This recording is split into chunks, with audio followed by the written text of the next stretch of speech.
Buenos días, hermanos, Dios los bendiga, qué gusto verlos.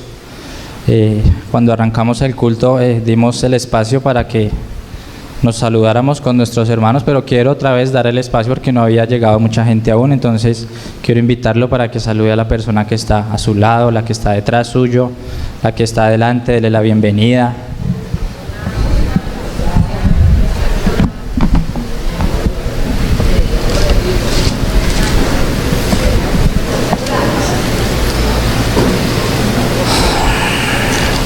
Bueno, para mí es un gusto y es un privilegio poder compartir con ustedes la palabra del Señor.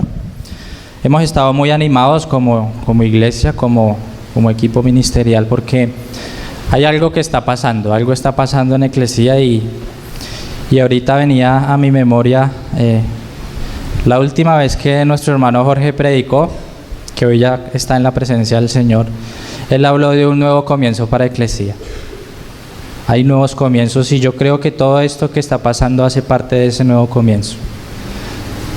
Eclesia, vamos a tener este evento de Burn, lo que dijo Luis, y va a ser un evento muy especial porque es donde vamos a poder activarnos nuevamente como adoradores y vamos a poder clamar y pedir a Dios por un avivamiento para la iglesia, para Cali, para Colombia.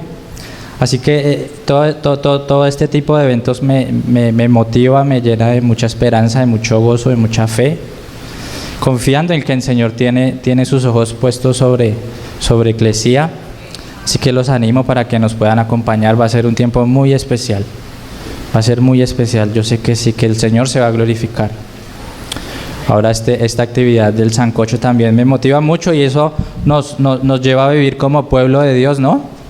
Como ya lo hemos hablado en este tiempo, vamos a estar toda la eternidad en la presencia del Señor como pueblo, y qué bueno es que podamos empezarlo a hacer desde ya, ¿no es cierto? Poder compartir con nuestros hermanos, poder sentir la presencia del Señor como pueblo, como sus hijos. Amén. Así que quiero invitarlo para que abran sus Biblias, para que enciendan sus aplicaciones de la Biblia. Vamos a estar meditando hoy en Marcos capítulo 5, versículos 25 al 34. Así que quiero invitarlo para que por favor me acompañen en oración. Vamos a pedir la dirección y la sabiduría del Señor. Amén. Padre, te damos gracias, Señor, por este privilegio, Señor, que hoy tenemos de escuchar tu palabra, Señor, de leer tu palabra, Señor, de aprender tu palabra, Padre. Hoy pedimos sabiduría, pedimos discernimiento, Señor, y pedimos que tú, Señor, seas preparando nuestros corazones, Señor, para que sean esa buena tierra, Señor, para que pueda recibir tu palabra, Señor, para que pueda cumplir, Señor, para lo que tú la estás enviando, Señor. Quita, Señor, todo pensamiento, Señor, toda distracción, Señor, que hoy quiera interponerse, Señor, entre mis hermanos, Señor, para que no puedan escuchar esta palabra, Señor. Trae paz, trae gozo, Señor, trae tranquilidad, Señor.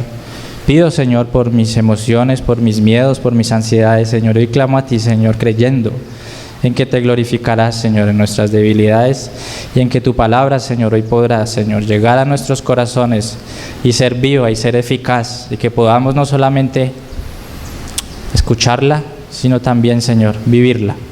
Estamos llamados a vivir tu palabra. Señor, te adoramos. Gracias por este tiempo y lo ponemos en tus manos, Señor. En el nombre de Jesús. Amén. Marcos capítulo 5, versículos 25 al 34 dice: Pero una mujer que desde hacía 12 años padecía de flujo de sangre y había sufrido mucho de muchos médicos y había gastado todo lo que tenía y nada había aprovechado, antes le iba peor. Cuando oyó hablar de Jesús, vino por detrás entre la multitud y tocó su manto, porque decía: si tocare tan solamente su manto, seré salva. Y enseguida la fuente de su sangre se secó y sintió en el cuerpo que estaba sana de aquel azote. Luego Jesús, conociendo en sí mismo el poder que había salido de él, volviéndose a la multitud, dijo: ¿Quién ha tocado mis vestidos? Sus discípulos le dijeron: ¿ves la multitud que nos aprieta y dices: ¿quién me ha tocado? Pero él miraba alrededor para ver quién había hecho esto. Entonces la mujer, temiendo y temblando, sabiendo lo que ella había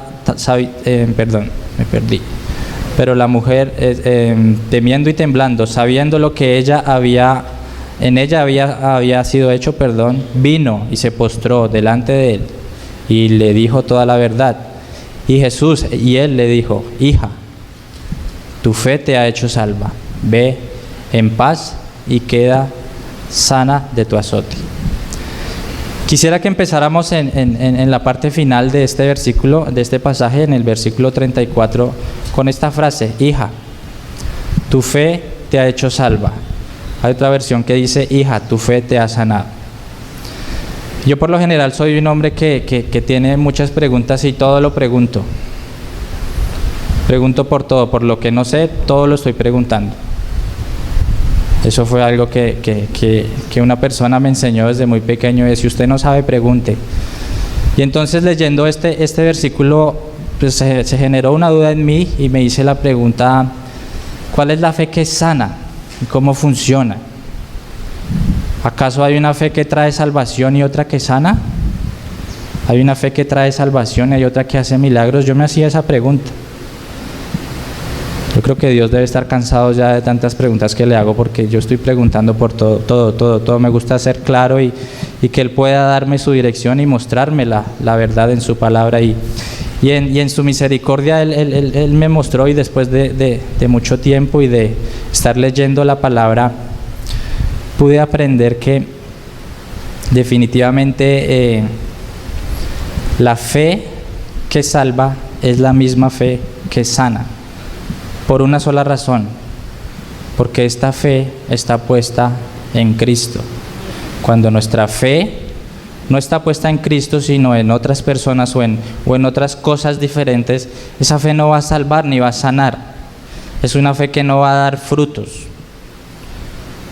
Hay un ejemplo, y es que cuando uno está en un barco o uno está en un avión, uno dice: ojalá este barco no se vaya a hundir o este avión no se vaya a caer.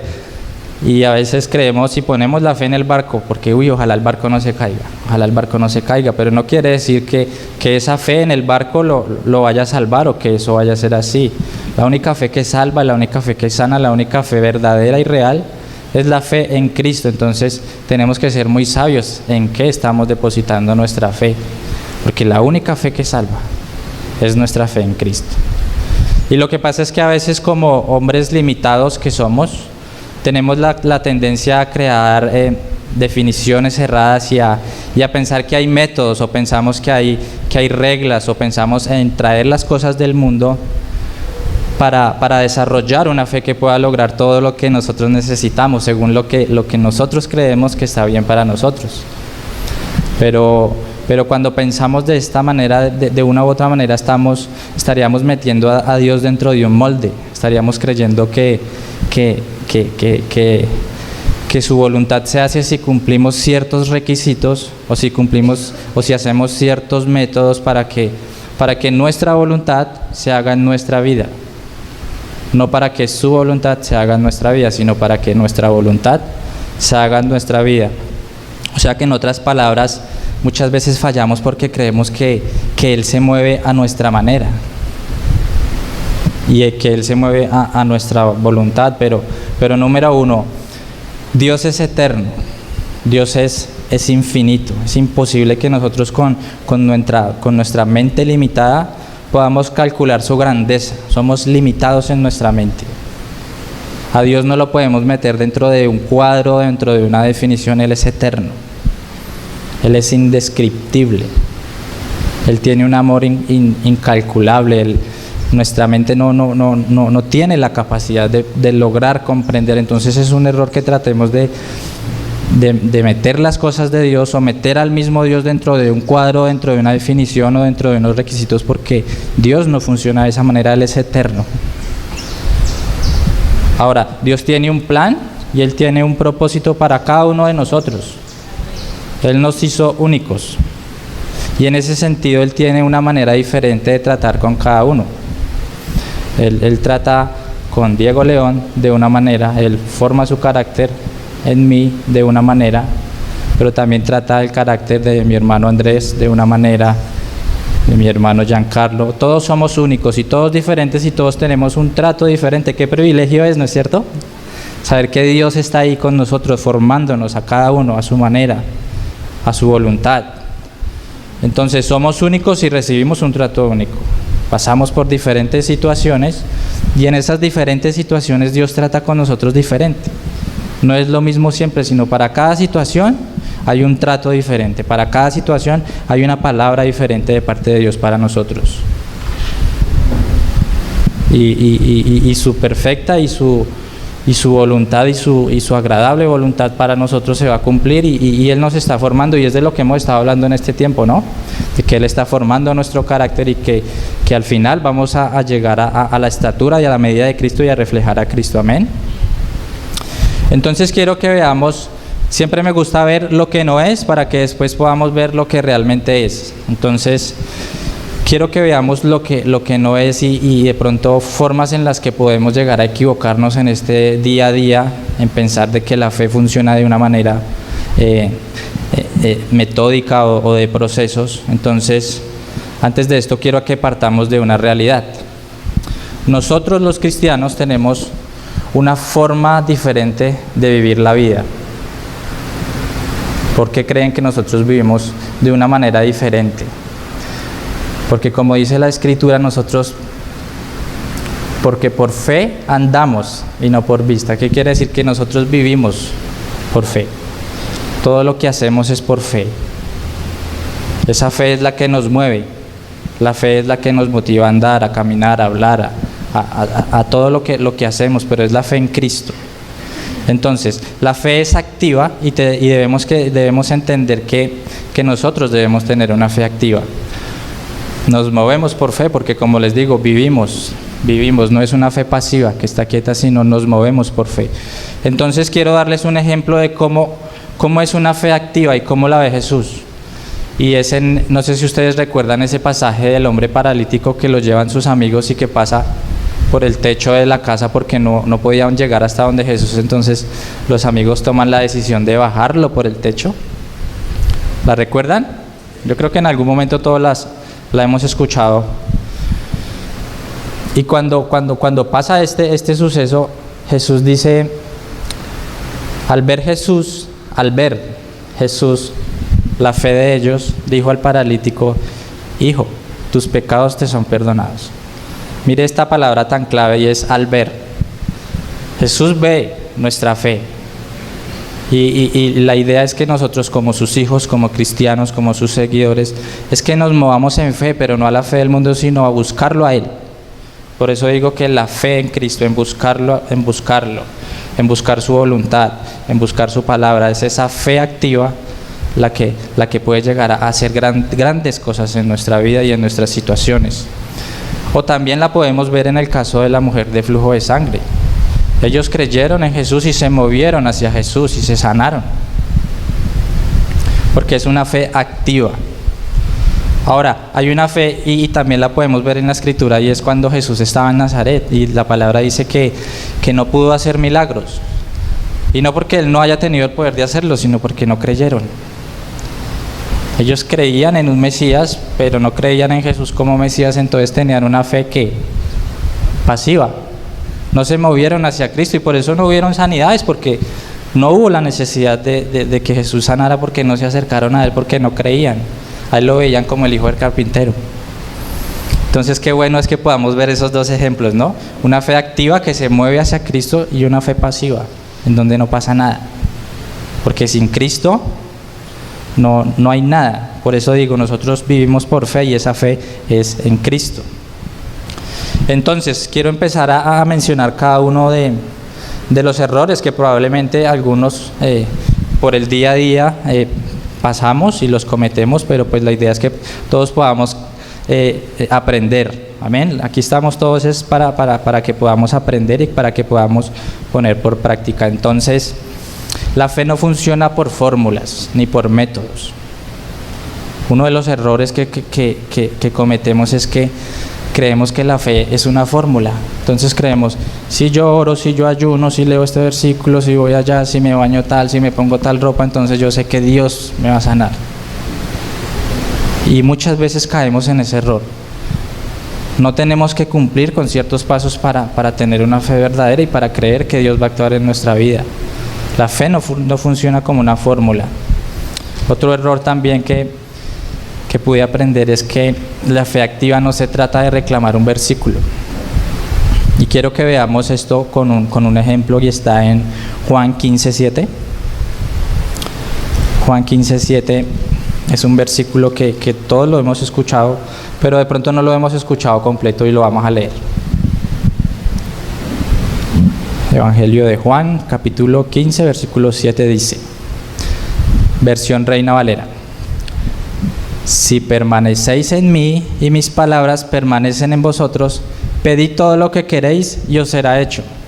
Yo he visto y he escuchado mucho a varios pastores: pidan que el Señor da, pidan que todo les será hecho, pidan.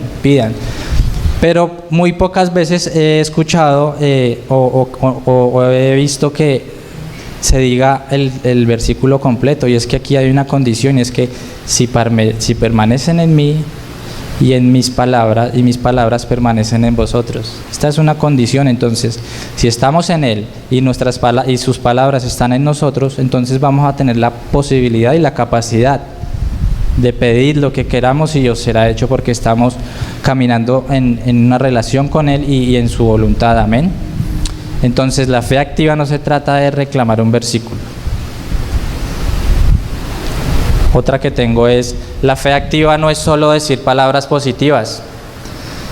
Y yo me acuerdo cuando estaba en el colegio, no lo he vuelto a escuchar como antes, pero había un programa que pasaban todas las mañanas que era de un señor que hablaba de la mente positiva, positivismo, hable palabras positivas, y a veces pensamos que de eso se trata la fe. Si yo hablo de una manera positiva, sí, es que me va a ir bien, me voy a comprar un carro, voy a estar sano.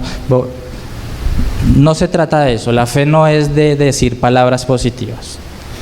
Y aquí quiero reflexionar en Gálatas 6:2, en donde dice, el apóstol Pablo está hablando a la iglesia de Gálatas y les dice: sobrellevad las cargas los unos de los otros. ¿Qué quiere decir Pablo acá? Que nuestra vida cristiana no va a ser fácil. El mismo Jesús nos dijo que en el mundo tendríamos aflicción, y probablemente vayamos a estar en situaciones difíciles de persecución, de angustia, de enfermedad. Y eso no quiere decir entonces que nuestra fe está fallando o que hemos estado pensando de una mala manera. No. Sabemos que Dios nos forma también en medio de situaciones difíciles y Él nos pule. Entonces, una fe activa no se trata de decir palabras positivas. Y quiero hacer una corta reflexión aquí, y es que la única palabra que tiene poder es la palabra de Dios. Yo veo la palabra de Dios desde el versículo 1, y es que todo lo que está creado se creó fue por su palabra. Hágase, fue su palabra. Y en el Antiguo Testamento yo veo que los profetas se movían era por la palabra de Dios. El Señor dice, así dice el Señor, era la palabra del Señor. Quiero que leamos Isaías 55:11, y aquí vamos a tener más claridad acerca de esto. Y dice: así será mi palabra que sale de mi boca. Aquí está hablando Dios por medio del profeta Isaías. Por eso dice: así será mi palabra que sale de mi boca. No volverá a mí vacía, sino que hará lo que yo quiero. Mire esta afirmación: la palabra de Dios hará lo que Él quiere. Y es esa palabra la que tiene poder. Y dice: y será prosperada en aquello para lo que la envié. Cuando una palabra sale de la boca del Señor, es la única palabra que tiene la autoridad, y es la única que prospera, y es la única que se cumple, porque Dios, es la palabra de Dios. Y Dios no cambia, Dios no se arrepiente, sino que Él da una palabra, Él da una promesa, y esa palabra es la que tiene poder. Nosotros no tenemos poder en nuestras palabras. Lo que sí tenemos es la capacidad de bendecir a otros con nuestras palabras. ¿Cómo bendecimos a otros con nuestras palabras? Predicándoles el Evangelio. Pero la verdadera palabra que tiene poder es la palabra de Dios. Amén. Hay un ejemplo, y lo estuve pensando ayer, cuando Jesús estuvo en el desierto y Él fue tentado, ¿no? Entonces no sé si ustedes se acuerdan que llegó el enemigo y le dijo: convierte estas piedras en pan, háblale a estas piedras para que se conviertan en pan. Mire la realidad y mire lo que conoce el enemigo del Señor, que Él tiene la posibilidad con su palabra de transformar las piedras en pan. ¿Ustedes creen que si nosotros estuviéramos en un ayuno y el enemigo se presentara y él nos diría, pues si tiene tanta hambre, háblele a esas piedras para que se conviertan en pan? No, ¿sí o no?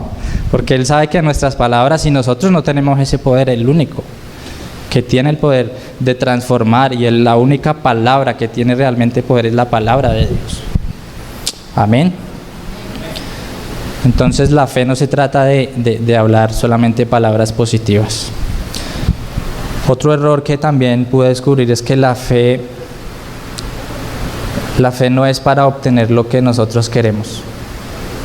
Y en esto quiero hacer un comentario muy corto, pero es muy profundo y es una realidad, y es que Dios no trabaja para nosotros. Él no está pendiente a ver qué vamos a necesitar o qué vamos a pedirle para dárnoslo. Y es que la fe no se trata de lo que nosotros queremos.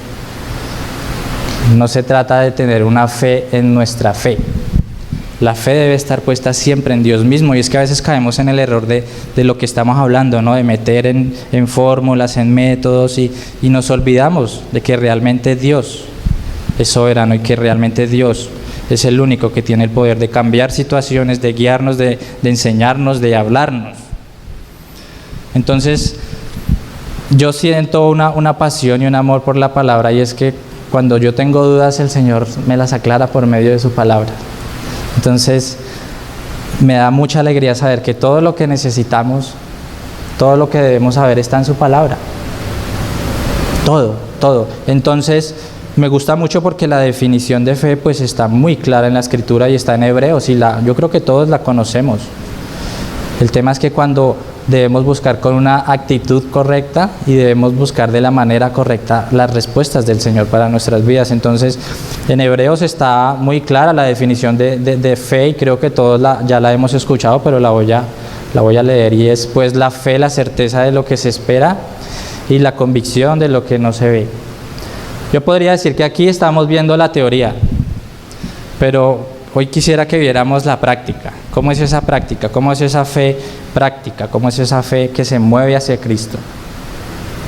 Entonces, para que entendamos un poco más acerca de esta fe, quiero que vayamos a nuestro pasaje principal, el pasaje de Marcos 5, 25, 34, y en este caso especial, en el de la mujer con flujo de sangre. Entonces, quiero invitarlos para que me acompañen en la lectura de los versículos, y vamos a estar haciendo unas aclaraciones en cada versículo. Entonces voy a leer del 25 al 26. Dice: pero una mujer que desde hacía 12 años padecía flujo de sangre y había sufrido mucho de muchos médicos y gastado todo lo que tenía y nada había aprovechado, antes le iba peor. Aquí podemos ver algo, y es la condición de esta mujer, ¿no? Una condición con un flujo de sangre constante.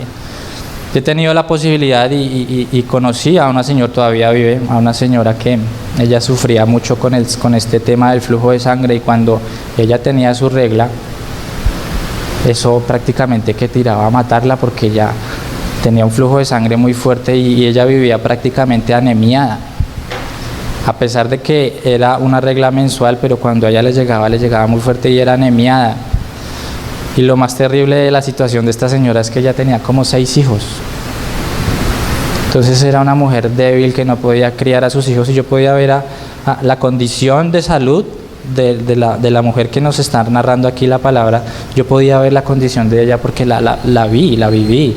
Es una condición de debilidad, es una condición de anemia, donde así uno quisiera moverse no puede, porque no hay fuerzas físicas para hacerlo, porque está perdiendo sangre, se está desangrando, está perdiendo lo que es vital para la vida, que es la sangre, ¿no? Entonces, en cuanto a físicamente, ella estaba debilitada. Ahora, esta enfermedad socialmente tenía unas consecuencias, y es que era una mujer que no estaba apta para casarse.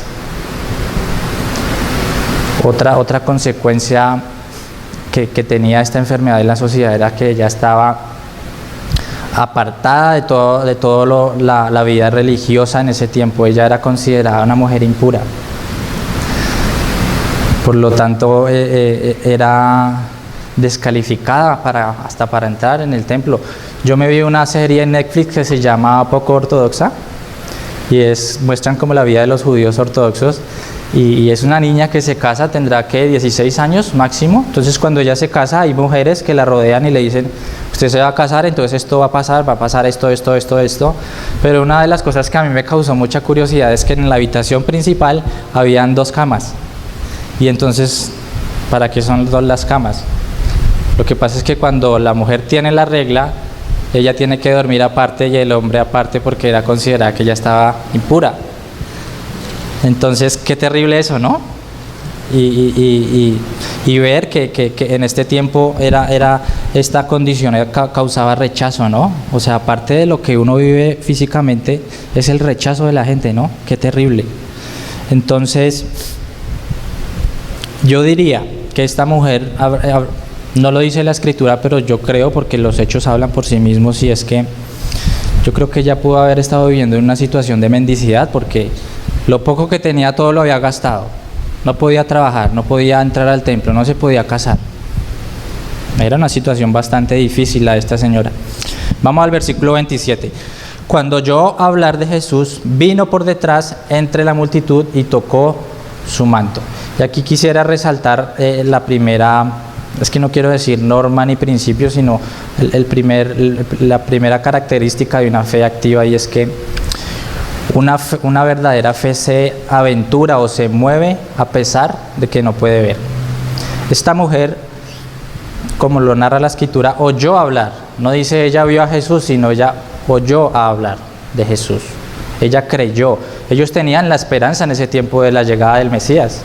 Así como nosotros tenemos la esperanza del retorno de Cristo, ellos en ese tiempo tenían la llegada del Mesías muy presente y lo estaban esperando. Y ella escuchó y ella creyó. Lo que hablamos ahorita, porque la fe viene por el oír, y el oír de la palabra de Jesús, de Dios. Entonces, en ese tiempo, pues digámoslo así, en términos muy modernos, Jesús era tendencia, ¿no? Todo el mundo estaba hablando de Jesús, Él era viral. ¡Ay, vea! Jesús sana, Jesús liberta, Jesús expulsa demonios. Entonces, Él era viral en ese tiempo. Entonces, ¿qué fue lo que llevó a esta señora a creer en Jesús? Pues que ella escuchó de Jesús. Entonces ella escuchó de Jesús y se movió, aunque no había visto a Jesús en persona, ella se movió hacia Cristo y fue a buscarlo. Con su debilidad, con sus necesidades, ella se movió. Yo creo que esa señora no podía ni caminar porque ya estaba muy anemiada, muy enferma. Pero aún así su fe la llevó a moverse y aunque no pudo ver, ella caminó en fe y llegó hasta donde Jesús. Entonces aquí quisiera hacer una pequeña reflexión, es la importancia que nosotros como cristianos tenemos de estar hablando de Jesús. Qué bueno sería que nosotros en este tiempo lográramos poner a Jesús como tendencia, ¿no? Porque hablamos tanto de Cristo. Cristo hizo esto en mi vida, Cristo me salvó, Cristo me sanó. Yo creo que a veces como cristianos fallamos mucho en tratar de hablar de Jesús y de llegar a las personas entrando en debates y tratando como de llegar a imponer nuestra creencia. Y yo creo que a veces nuestro testimonio, la forma en la que vivimos, habla mucho más, muestra más lo que Cristo ha hecho en nuestras vidas que nuestras propias palabras. Entonces la invitación es a que hablemos de Cristo, a que reflejemos a Cristo, a que digan: Cristo me salvó, Cristo me restauró, soy lo que soy porque Cristo lo hizo. Reflejemos a Cristo en todo. Volvamos viral a Cristo, volvámoslo tendencia. Proclamemos el Evangelio. El Evangelio es poder de Dios para salvación. Y si no hablamos el Evangelio, pues no va a haber salvación. Eso es muy fácil y es muy lógico que eso pase. Si el Evangelio no se proclama, pues no va a haber salvación, porque no están escuchando de Jesús, y Él nos mandó ir a ser discípulos, a hablar y a enseñar de Jesús. Amén. Vamos con el versículo 28.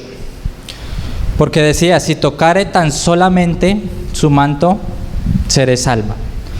En el Evangelio de Mateo también podemos ver este mismo pasaje.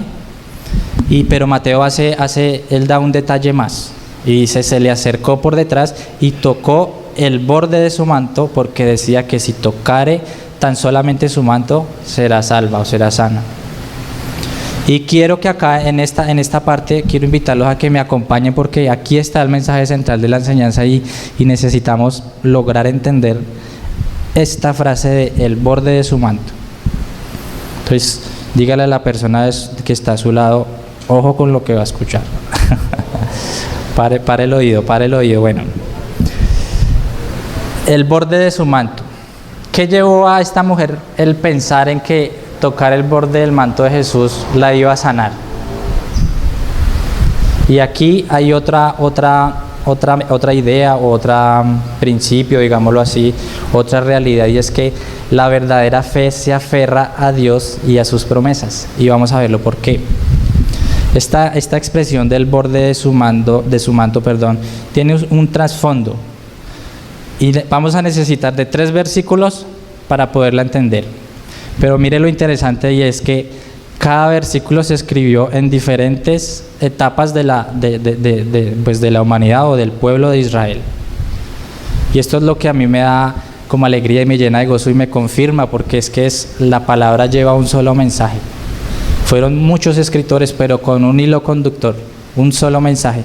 Entonces aquí vamos a estar en Números, vamos a estar en Salmos y vamos a estar en Malaquías, así que los invito para que por favor me acompañen y que Jonathan, porfa, puedes colocar Números, capítulo 15, versículos 37 al 39. Vamos a ver esta expresión del borde de su manto, ¿cuál es su trasfondo?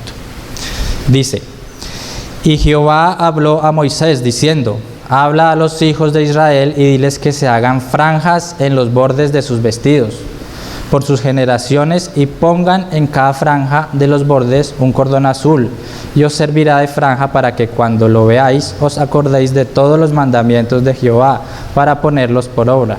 Y no mires en pos de vuestro corazón y de vuestros ojos, y en pos de los cuales os prostituyáis. Dios está ordenando al pueblo de Israel que hagan franjas en los bordes de sus mantos, de sus vestidos. Entonces, en la actualidad los judíos siguen usando este manto, y este manto se llama talip.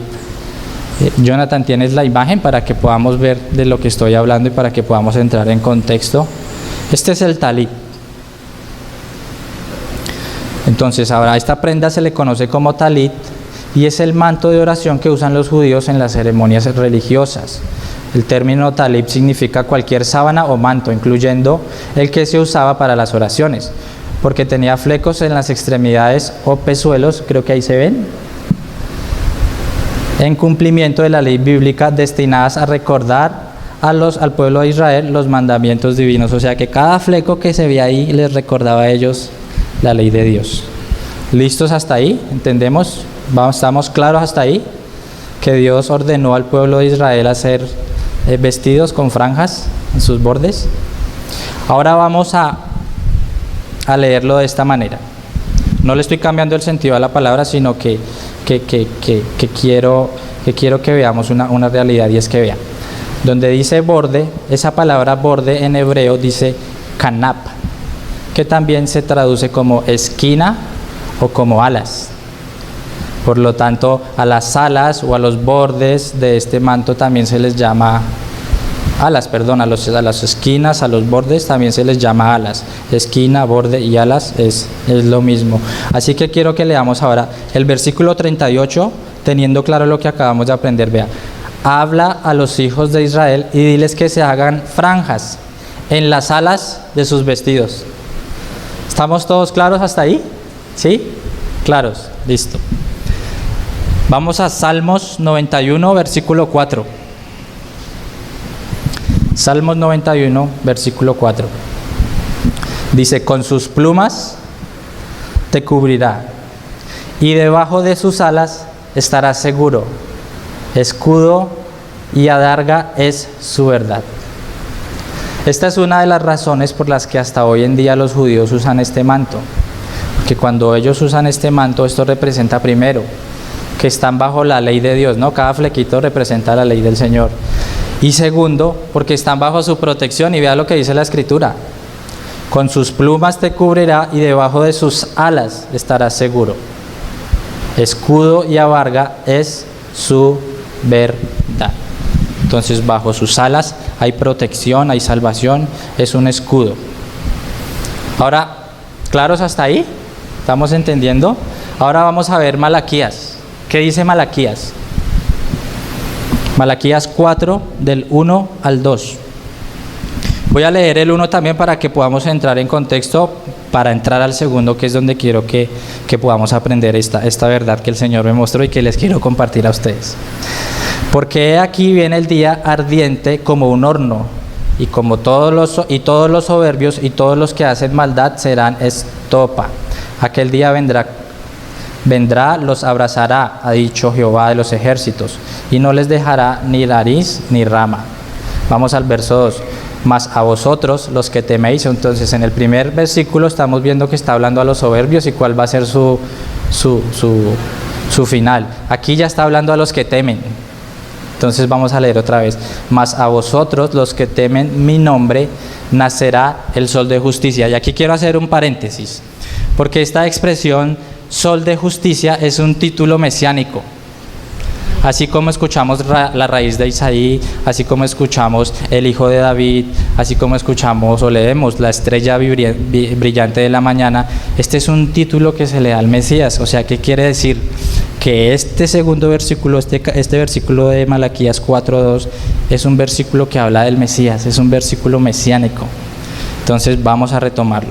Mas vosotros, los que teméis mi nombre, nacerá el sol de justicia. O sea, ¿quién? El Mesías. Porque sol de justicia es un título que se le da al Mesías. ¿Y en sus qué? Y en sus alas traerá salvación y sanidad. Y saltaréis como los becerros de la manada. Vea que yo aprendí esto y para mí fue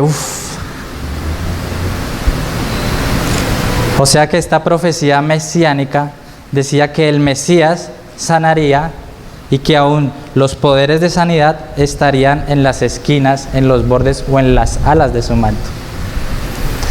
Esta acción que tuvo esta mujer no fue porque ella se lo inventó, porque ella sintió, sino porque la Escritura y la palabra tenía una promesa en cuanto a eso. Entonces ella conocía la palabra y por eso quiero resaltar que la verdadera fe es una fe que se aferra a Dios y a sus promesas. Y esta señora se aferró a esta promesa. Ojo, se aferró, mas no estaba declarando. Y vamos a ver algo más adelante que nos va a lograr dar una perspectiva más integral de lo que quiero decir. Y es que, primero que todo, esta mujer, creyó en Jesús como Mesías. Si no, no habría ido, ¿no es cierto? La fe que se mueve hacia Jesús. Y segundo, ella creyó lo que Dios prometió sobre Jesús, sobre el Mesías, que traería sanidad aún en sus alas o en el borde de su manto. O sea, yo todavía estoy en shock por esta verdad que pude aprender y quería compartirla y yo espero que ustedes cuando vuelvan a escuchar este relato, este pasaje, lo vean de una manera diferente, ¿no? Porque es una promesa de Dios que se está cumpliendo. Eso no fue algo de superstición ellos esperaban a su Mesías, ellos conocían la palabra, conocían sus promesas, se aferraban a sus promesas y se movió a Cristo con esta promesa. Pero aquí va el otro principio que quiero compartirles y es que la verdadera fe sabe que la oración es indispensable. Quiero que leamos Romanos 10:17. Porque aquí hay otra cosa que quiero hablarles, tal vez algunos ya lo conozcan, pero quiero repasarlo de una manera rápida para que podamos entender. Entonces, Romanos 10:17 dice, así que la fe es por el oír. ¿Y el oír por qué? Por la palabra de Dios. Y este término usado aquí, palabra de Dios, se usa de dos maneras. Hay dos términos que se usan para describir la palabra de Dios. Uno es el logos y otro es el rema. Entonces, cuando en la Escritura habla del logos, de la palabra de Dios como logos, está hablando de la Escritura, de la Biblia, de su palabra general para su pueblo. ¿Y cuál es la palabra de Dios? La Escritura. Amén. Es esa palabra general para el pueblo, para su iglesia.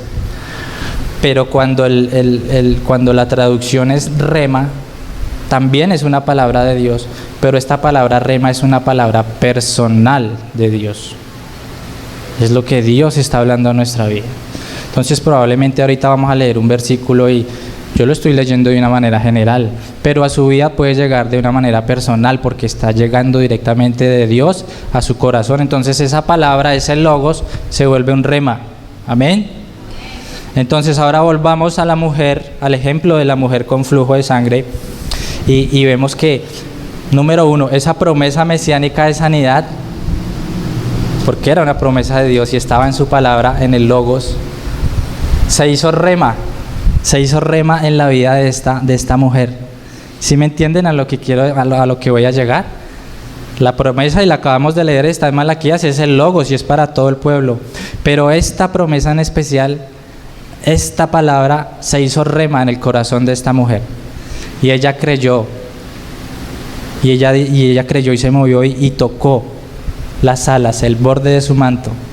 Porque Jesús Dios se lo había confirmado en su corazón, era una promesa, ella no se lo estaba inventando, fue el mismo Dios, y ese rema la motivó y la movió a tocar el borde de su manto. Y ya todos sabemos cuál fue el desenlace de este pasaje, y es a Jesús diciéndole: hija, tu fe te ha sanado.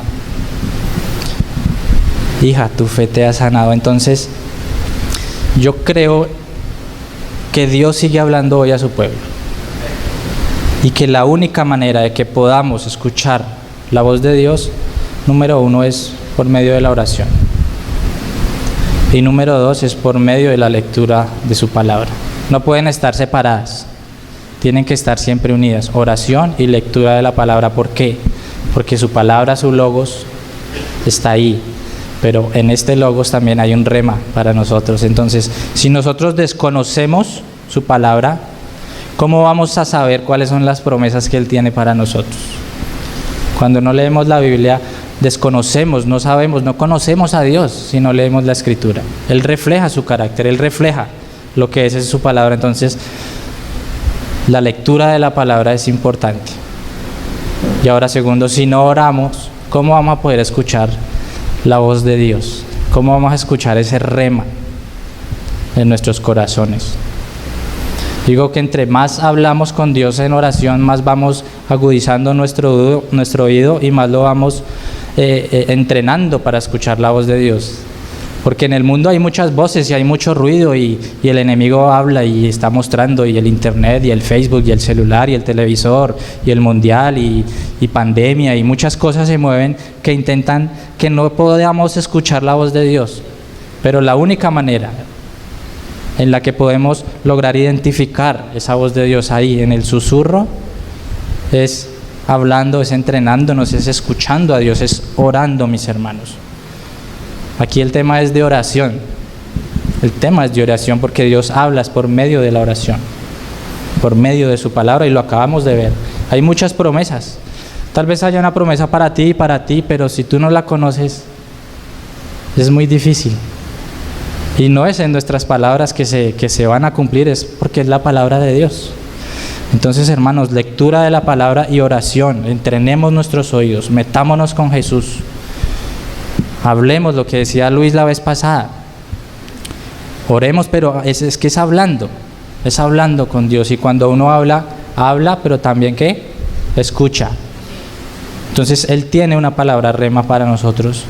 Él tiene un propósito y Él tiene un plan para nosotros, pero a veces nosotros estamos distanciados, viviendo en una vida individual, tratando de hacer las cosas a nuestra manera, y nos vamos a frustrar, porque Dios no funciona así, de esa manera.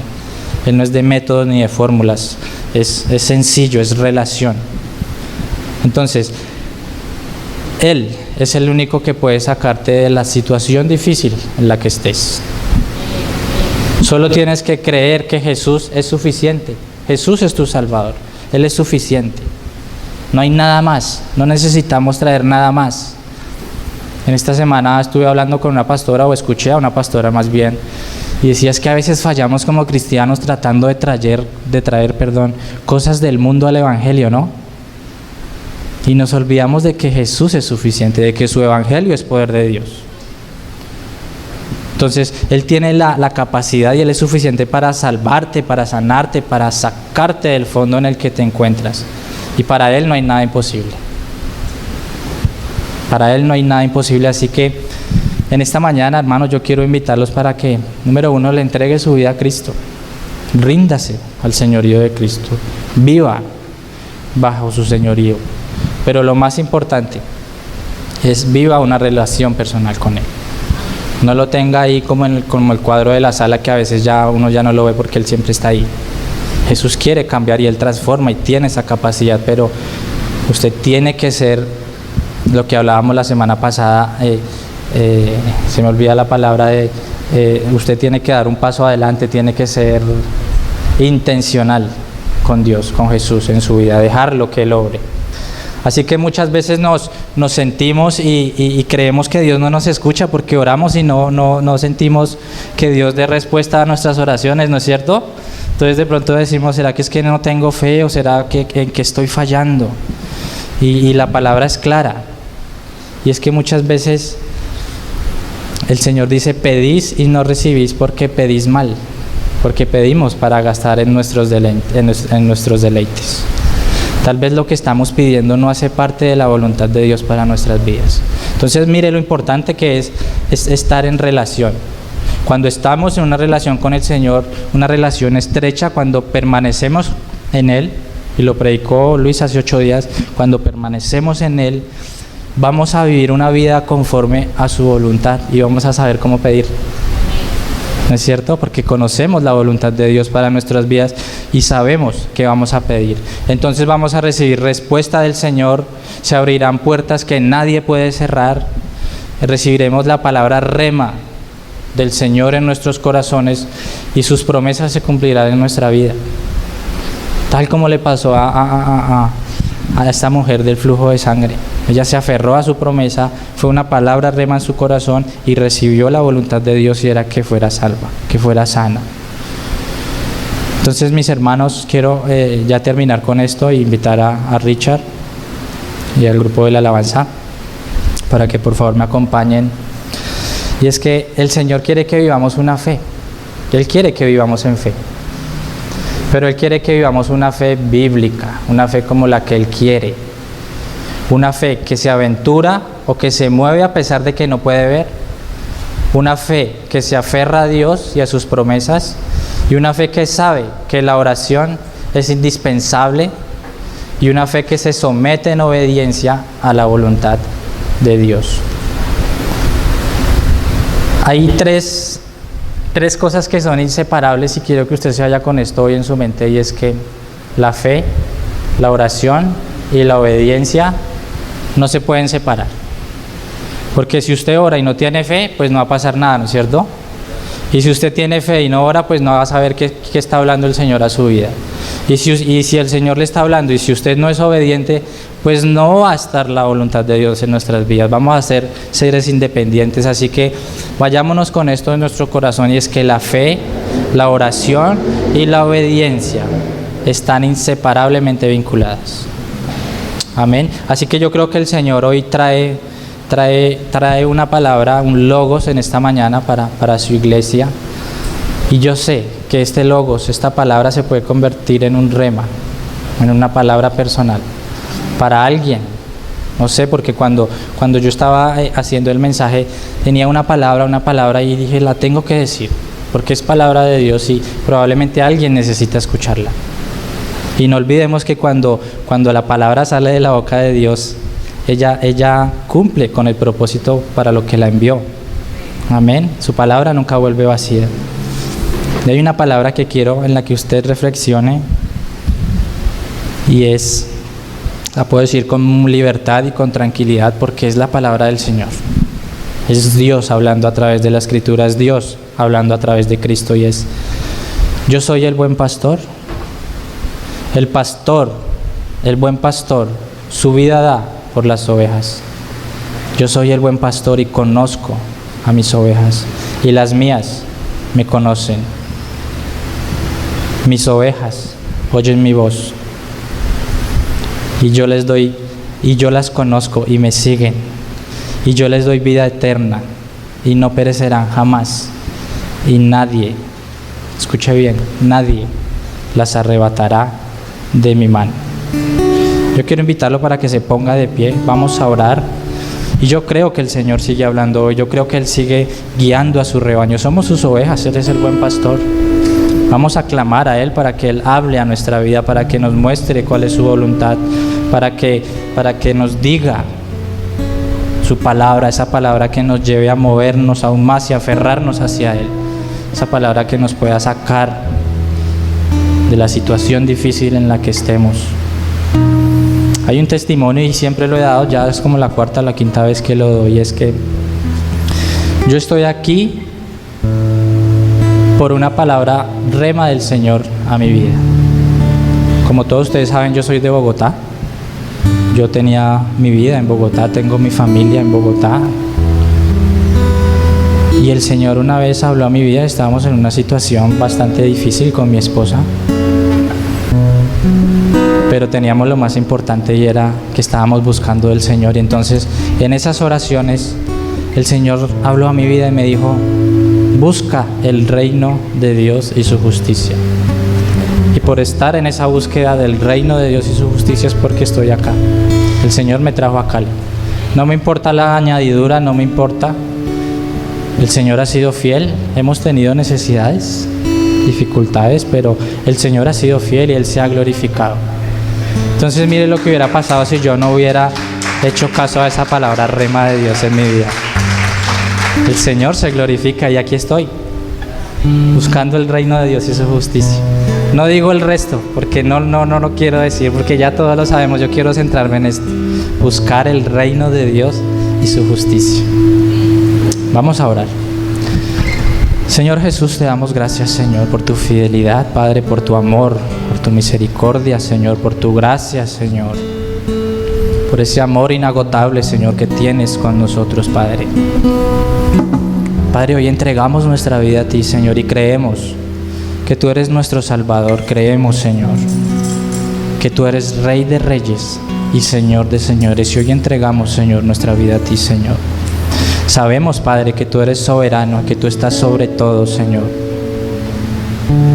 Hoy pedimos, Señor, que hables, Señor, a nuestro corazón. Hoy pedimos, Señor, que nos ayudes a vivir en esa intimidad contigo, Señor, en la lectura de la palabra, Señor, y en la oración, Señor.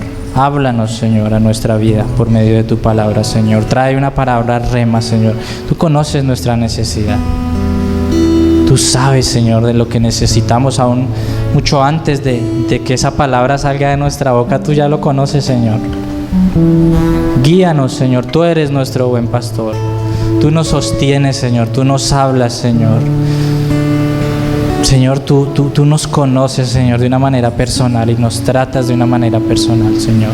Háblanos, Señor, a nuestra vida en esta mañana. Gracias, Señor, porque tú has dado tu vida, Señor, por nosotros. Porque nos has dado vida eterna, Señor. Y porque ahora estamos en tus manos, Señor.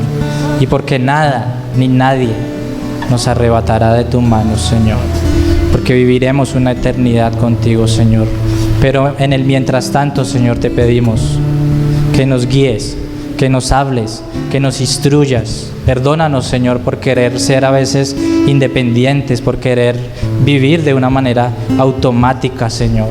Activa, Señor, esa fe en nosotros, esa fe a buscarte, Señor, esa fe a creer en ti, Señor, esa fe a tener esa pasión, Señor, por ti, por tu palabra, por tu evangelio, Señor. Ayúdanos a reflejarte, Señor.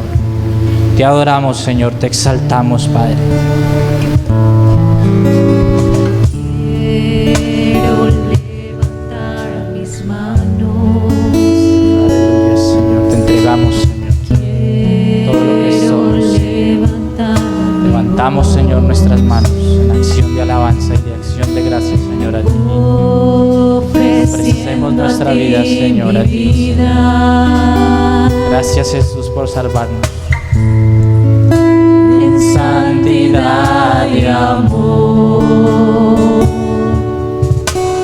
Padre, solo a ti te ofrezco Mi vida, Señor. mi vida y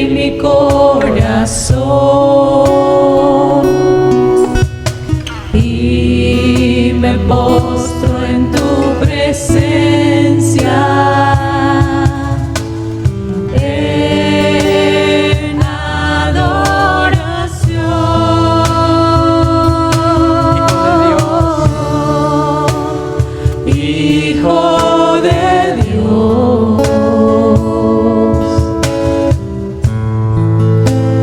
Recibe hoy toda la gloria, la honra y honor.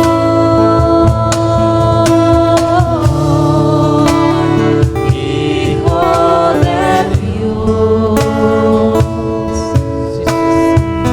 Recibe, Señor, Recibe hoy toda la gloria, Señor, toda la honra, Señor.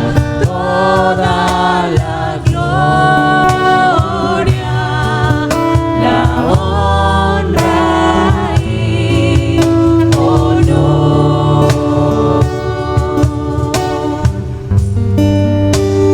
Toda la gloria,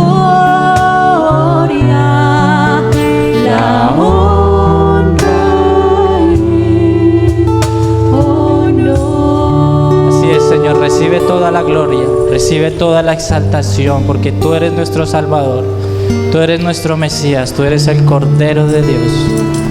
Te adoramos, Señor, y te exaltamos. Gracias por tu palabra en nuestra vida. Gracias, Señor, por el privilegio que tenemos de reunirnos como tu pueblo, Señor, para exaltarte, para adorarte, para buscarte.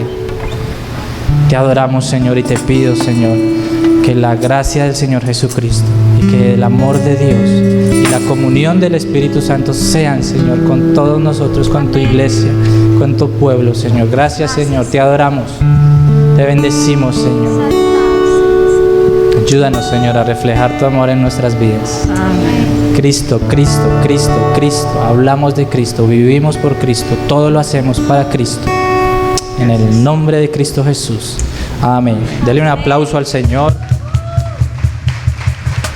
Dios los bendiga. Santo, santo, Dios todopoderoso, ¿quién fue, quién es y quién vendrá?